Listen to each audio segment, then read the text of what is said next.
Même s'il a fallu serrer les miches pendant les 10 dernières minutes, ces Verts à réaction ont réussi un gros coup. Après la raclée reçue à Annecy, ils avaient atomisé Pau 6-0. Cette fois, après la terne prestation sur le terrain du Red Star, ils sont allés battre le leader troyen, qui avait gagné ses 7 précédents matchs à domicile. Salut, c'est Franck, bienvenue dans le débrief de ce choc de la 14e journée de Ligue 2, qui a donc vu la meilleure attaque faire craquer la meilleure défense à 3 reprises en première période. Un succès 3-2 qui permet à la Saint-Etienne de s'installer à la 3e place avec 26 points, à une longueur du Red Star et 2 de l'Estac. Petit point pour commencer avant de débriefer l'ensemble du match, avec quelques surprises dans la compo d'Eric Orneland, qui avait laissé sur le banc ses deux meilleurs buteurs, Lucas Tassin et Zurico Davitashvili. L'attaque était donc composée d'Irvine Cardona et d'Augustine Boaquier, de retour de blessure, en soutien de Joshua Dufus. Au milieu, on retrouvait l'habituel trio des dernières semaines, Mouefek, Jabber, Tardieu.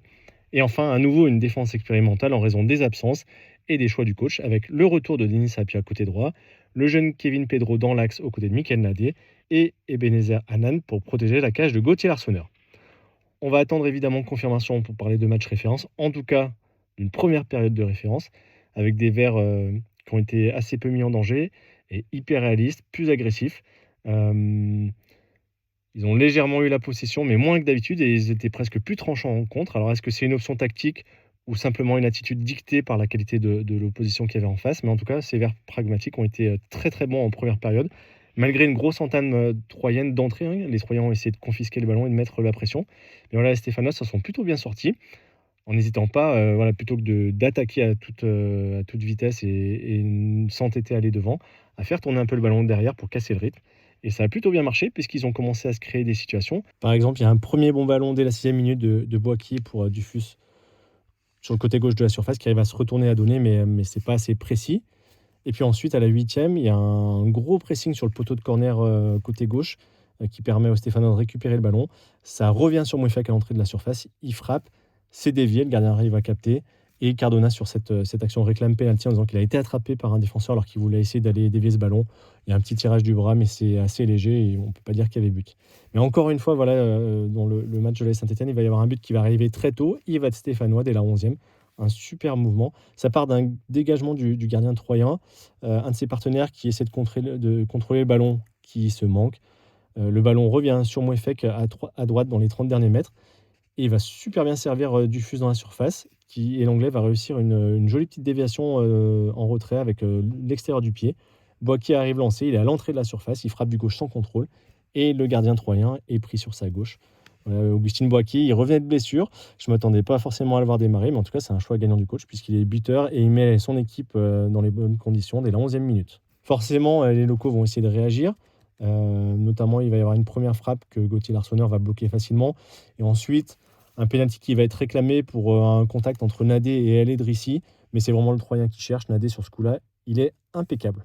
La première vraie opportunité, elle va être à la 21e minute avec un 1-2 qui est fait à l'entrée de surface, avec deux Tourbet, très bon ce numéro 11, qui repique, qui s'appuie sur Adeline.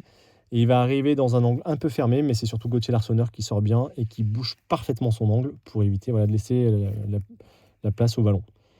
Tout doucement, les Verts vont arriver à reprendre le ballon, ils vont se créer deux bonnes situations, mais à chaque fois, la dernière passe est interceptée. Et pareil, quelques minutes plus tard, à la 28e, Hanan, en première période, qui a mis pas mal de bons ballons pour Boaquier par-dessus la défense. Cette fois-ci, Boaquier, il entre dans la surface. On pense qu'il va mettre le ballon dans les 6 mètres devant le but. En fait, il sert en retrait, mais malheureusement, c'est un peu trop long pour Mouefek. Et Dufus, qui essaie de récupérer, va glisser. C'est vraiment dommage parce que c'était une belle opportunité, mais les Verts vont pas trop la regretter puisque 4 minutes plus tard, encore, on reprend ce même schéma. Hanan, un petit ballon par-dessus la défense pour Boaquier qui est face à deux défenseurs. Il met en retrait vers Mouefek, cette fois dans les pieds. Mouefek frappe, c'est contré par un défenseur, par le gardien. Et là, Dufus arrive, il jaillit, il pousse le ballon. Ça arrive vers Cardona qui finit en mettant le ballon sous la barre. Et ça fait donc deuxième passe D pour Joshua Dufus et pour Irvine Cardona, un deuxième but en 3 matchs. En fin de première période, dans le temps additionnel, les Verts, on pense qu'il manque la balle de 3-0. C'est Dufus qui est sur le côté droit de la surface, un peu excentré. Il fait un très joli crochet vers l'extérieur, mais il s'enferme et sa frappe est contrée, alors qu'il y avait peut-être la possibilité de servir un partenaire. Mais l'Anglais va se faire pardonner bien vite. On joue à la 48e minute sur un contre stéphanois. Il y a un long ballon qui arrive vers Boaquier côté droit. Boaquier va repiquer dans l'axe. Il va servir Jabber au centre de la surface. Et Jabber, en 2 touches, va prolonger vers Dufus, qui est un peu excentré à gauche, mais qui va arriver à contrôler avec 2 petites touches. Il se met sur son gauche justement, il frappe, ça passe entre les jambes du gardien. 3-0 à la mi-temps, incroyable. Les Verts sont en démonstration à 3. un scénario que je pense pas beaucoup d'entre vous avaient prévu. Moi le premier. Forcément avec, une première période, de ce calibre, on se dit qu'à 3-0, Troyes va démarrer fort et essayer de bousculer les Verts pour, vite se remettre dans le sens de la marche. Ça manque pas, 46e minute, il y a le numéro 10 troyen qui est sur la droite, qui rentre sur son pied gauche, un centre assez flottant. L'Arseneur le repousse vers l'extérieur et il y a 2 Tourbet qui est tout seul, mais qui ne cadre pas et tire au-dessus, alors qu'il y avait peut-être la place pour réduire le score. Les Verts vont essayer de se mettre définitivement à l'abri 2 minutes plus tard, avec Boaquier à gauche qui va trouver Cardona dans l'axe. Cardona fait une feinte, je ne sais pas s'il fait semblant de lui remettre, ou en tout cas il arrive à se retourner, à progresser dans l'axe, et il met un ballon incroyable pour Joshua Dufus, qui était peut-être hors jeu, mais en tout cas qui avait la possibilité sur une touche de dribbler le gardien troyen, sur sa première touche. Mais le ballon va finir sur la jambe du gardien, qui évite donc un 4e but qui aurait sans doute scellé la fin de cette partie. Et forcément, bah voilà, Troyes va continuer à y croire. 62e minute, la réduction du score, malheureusement à une demi-heure de la fin, qui relance un peu les choses. Il y a un joli petit mouvement au 20 mètres avec un 1-2 qui permet ensuite à Mille de donner à Diop. Diop qui va gagner son duel assez facilement avec Gauthier Larsonneur et marquer le but du 3-1. Et on voit au ralenti que il est couvert par Anan et en plus il lui échappe. Donc le latéral ghanéen qui est quand même doublement coupable. Les Verts, à partir de ce moment-là, ne vont plus exister, ne vont plus garder le ballon et se contenter de défendre. Ça va plutôt bien tenir jusqu'à la 86e minute. Ça part d'un renversement, encore une fois, match après match, ça ne change pas. Un renversement de la droite à la gauche, même si c'est moins criant que sur certaines situations passées. Mais donc le ballon arrive côté gauche, avec un centre qui est dévié par Denis Apia. Et Renaud Ripard, voilà, qui était de retour d'une longue blessure, va passer devant Michael Nadé. Et avec un petit extérieur, il va tromper l'Arseneur au premier poteau. L'Arseneur qui est sans réaction, qui ne s'attendait sans doute pas à ce petit geste de l'attaquant troyen. On se dit qu'on va trembler. Effectivement, on tremble parce que Troyes essaie d'insister, d'égaliser. Et pourtant, les Verts ont une dernière occasion de clôturer les débats. À la 90e, Boaquier, qui aura été décidément très bon, va piquer le ballon dans les pieds d'un défenseur central. Il patiente. Il attend que Stassin se libère un peu. Il arrive à servir le Belge, qui se retourne et qui frappe sur la transversale. Il y a peut-être mieux à faire, notamment en donnant un Benold. Mais voilà, le Belge n'avait pas marqué depuis un petit moment, donc on peut comprendre qu'il ait tenté sa chance. Et la dernière opportunité, elle va être pour Troyes avec un centre de la gauche de Tourbet. Une première tête d'Adeline et une deuxième de Ripard, mais c'est capté assez facilement par Gauthier Larsonneur. Et donc pas mal de stress. Mais les Verts qui réussissent un exploit. On peut parler d'exploit étant donné la dynamique des deux équipes, d'aller s'imposer chez le leader troyen. Mais voilà, encore une fois, avec ces Verts à réaction, on va attendre maintenant que ce soit confirmé dans 15 jours face à Nancy, dans 15 jours, puisqu'entre-temps, il y aura un match de Coupe de France avec l'absence des internationaux. Ce sera intéressant de voir comment Eric Orneland va essayer de maintenir cette dynamique tout en faisant peut-être tourner, en donnant du temps de jeu à certains garçons qui n'en avaient pas eu beaucoup. Voilà, écoutez, on termine par les notes des Verts comme d'habitude. Vous n'hésitez pas à vous abonner et surtout à me dire en commentaire si vous êtes d'accord ou pas avec moi. Gauthier Larsonneur, j'ai beaucoup hésité. J'étais parti sur un 6, voire un 7. Et plus le temps est passé, plus j'ai dégradé sa note, puisqu'il prend 2 buts. Il a été vraiment décisif jusqu'au premier but troyen, avec quelques très beaux arrêts. Mais sur les 2 buts, je trouve qu'il n'est pas impérial, il ne fait pas d'exploit. Je vais donc rester sur un 5 sur 10. Ça sera un peu mieux pour Denis Apia, voilà, qui était de retour dans l'équipe et que j'ai trouvé très solide. Il y a une relance plein axe en fin de première période qui aurait pu être dangereuse. Mais sinon, j'ai trouvé qu'il avait fait un bon match. Ça n'a pas toujours été simple parce qu'il avait quand même un sacré client en face.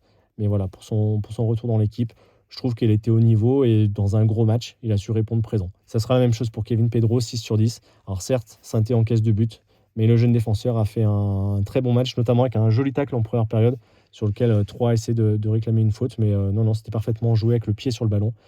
Il n'a pas été intimidé et il a fait une charnière assez solide avec Michael Nadé. Michael Nadé, à qui j'ai mis 6 également. Il a été solide, rarement mis en danger, même s'il est pris par ce joli petit geste de Renaud Ripard à la 86e.